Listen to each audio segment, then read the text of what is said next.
छात्रों, आज हम आचार्य रामचंद्र शुक्ल के चर्चित निबंध लज्जा और गिलानी की चर्चा करेंगे।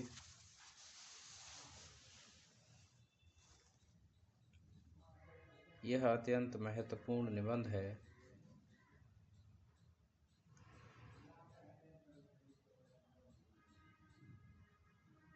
तो आज हम इस निबंध के सारांश को जानेंगे।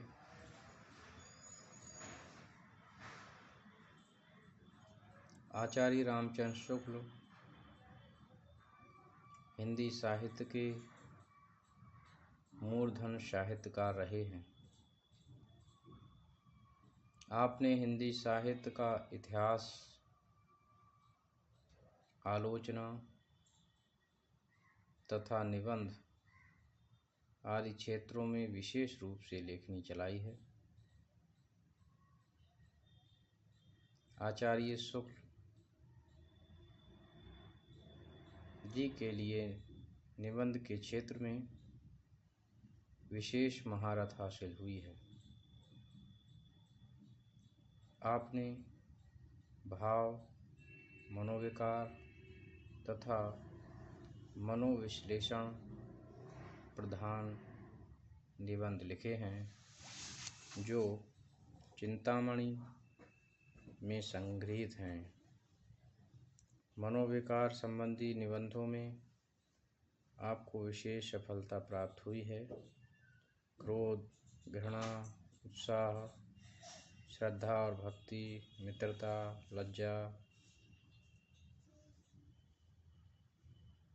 लज्जा और ग्लानि आदि आपके मनोविकार से संबंधित निबंध हैं। लज्जा और ग्लानि आपका विशेष महत्वपूर्ण निबंध है। इसका सारांश कुछ इस प्रकार है। आचार्य रामचंद्र शुक्ल मानव मनोभावों के दो विकारों लज्जा और गिलानी की चर्चा इस निबंध में करते हैं और यह समझाने का प्रयास करते हैं कि लज्जा और गिलानी आखिर क्या होती है। आचार्य शुक्ल इस निबंध के माध्यम से यह बताते हैं कि जब हम कोई कार्य ऐसा करते हैं जिससे हमारी मूर्खता या तुच्छता प्रकट होती है, तो हम लोगों के समक्ष जाने से कतराते हैं, क्योंकि हमारे मन में यह धारणा प्रबल होती है कि उनके सामने जाने से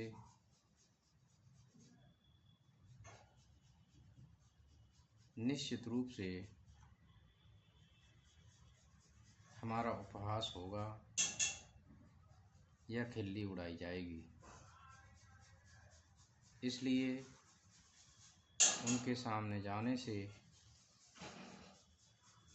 हम कतराते हैं। लज्जा के विषय में आचार्य शुक्ल कहते हैं कि दूसरों के चित्त में अपने विषय में बुरी या तुच्छ धारणा होने के निश्चय या आशंका मात्र से वृत्तियों का जो संकोच होता है, उनकी स्वच्छंदता के विघात का जो अनुभव होता है, उसे लज्जा कहते हैं।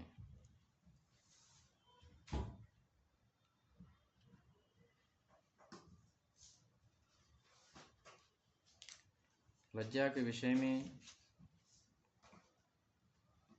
आचार्य शुक्ल यह भी बताते हैं कि इसका अनुभव केवल वे ही लोग करते हैं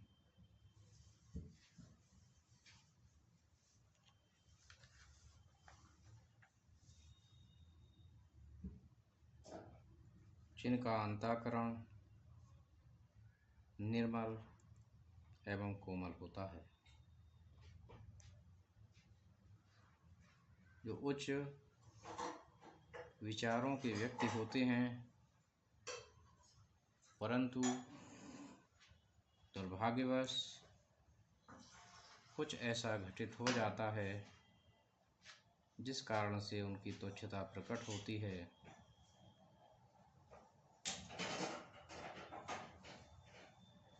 तो वे लज्जा भाव महसूस करते हैं।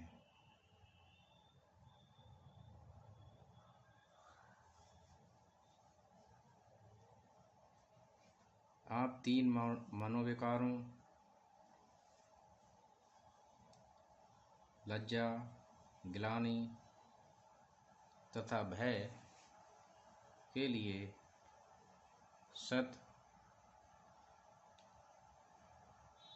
रज तथा तम तीनों गुणों के आधार पर समझाते हैं। आपका यह मानना है कि सात्विक प्रवृत्ति वाले के लिए ग्लानि, राजसी प्रवृत्ति वाले के लिए लज्जा तथा तामसी प्रवृत्ति वाले के लिए भय उत्पन्न होता है। लज्जा का भाव व्यक्ति महसूस करता है और इसके साथ ही और लोग भी उसको देखते हैं, परंतु दूसरा जो मनोविकार है ग्लानि,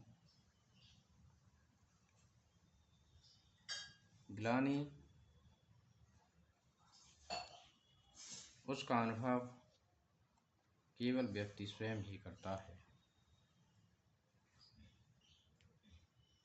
व्यक्ति लज्जा के भाव से तो एक बार बच भी सकता है, परंतु ग्लानि के भाव से बचना संभव नहीं होता है। वे कई उदाहरण इस प्रकार देते हैं। मान लीजिए कि आपने किसी व्यक्ति के साथ पूर्व में कटु व्यवहार किया है, उसका अपमान किया है,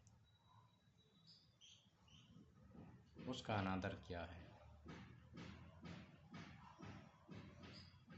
परंतु वही व्यक्ति समाज के बीच में आपको आदर देता है,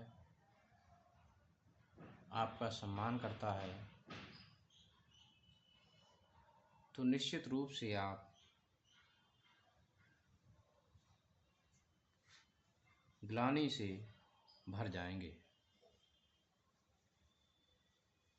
और ये ग्लानि व्यक्ति के लिए अंतःकरण की शुद्धि के लिए प्रेरित भी करती है। इसीलिए आपने कहा भी है कि ग्लानि अंतःकरण की शुद्धि का एक विधान है, क्योंकि जब व्यक्ति ग्लानि से भर जाता है तो वह व्यक्ति पश्चाताप की अग्नि में जलता है, और जो व्यक्ति पश्चाताप की अग्नि में जलता है वह व्यक्ति सोचने को विवश होता है कि आखिर हमने ऐसा कर्म क्यों किया जो आज हम ग्लानि से पीड़ित हैं। ग्लानि आंतरिक होती है, अंतर जगत से संबंधित होती है, जबकि लज्जा बाह्य जगत से संबंधित होती है। यदि कोई भी व्यक्ति लज्जाशील है, इसको अन्य लोग देख सकते हैं, समझ सकते हैं, परंतु कोई व्यक्ति ग्लानि से भरा हुआ है,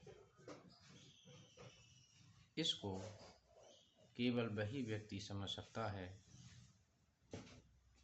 जो उसको स्वयं महसूस कर रहा हो।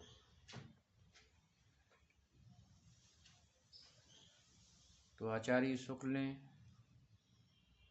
पूरे निबंध में इन दो मनोविकारों पर विशेष जोर दिया है और समझाने का प्रयास किया है, और इनके विषय में ये भी बताया है कि कभी कभी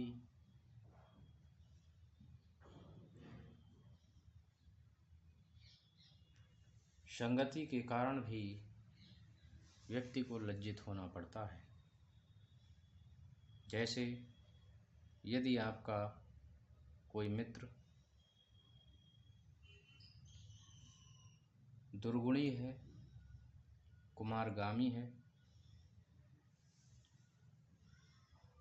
अशिष्ट आचरण करने वाला है,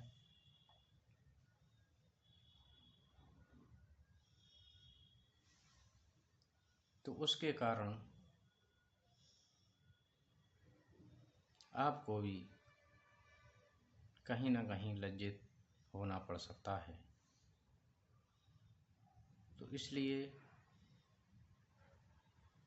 लज्जा के विषय में दो विशेष बातें वे बताते हैं कि व्यक्ति के स्वयं के आचरण तथा संगति के कारण भी लज्जित होना पड़ सकता है। ग्लानि के विषय में वे बताते हैं कि यह आंतरिक होती है और हमें सोचने को विवश करती है, अंतःकरण के विकारों को दूर करने के लिए प्रेरित करती है। तो इस प्रकार आपने लज्जा और ग्लानि दोनों मनोविकारों को समझा होगा। धन्यवाद।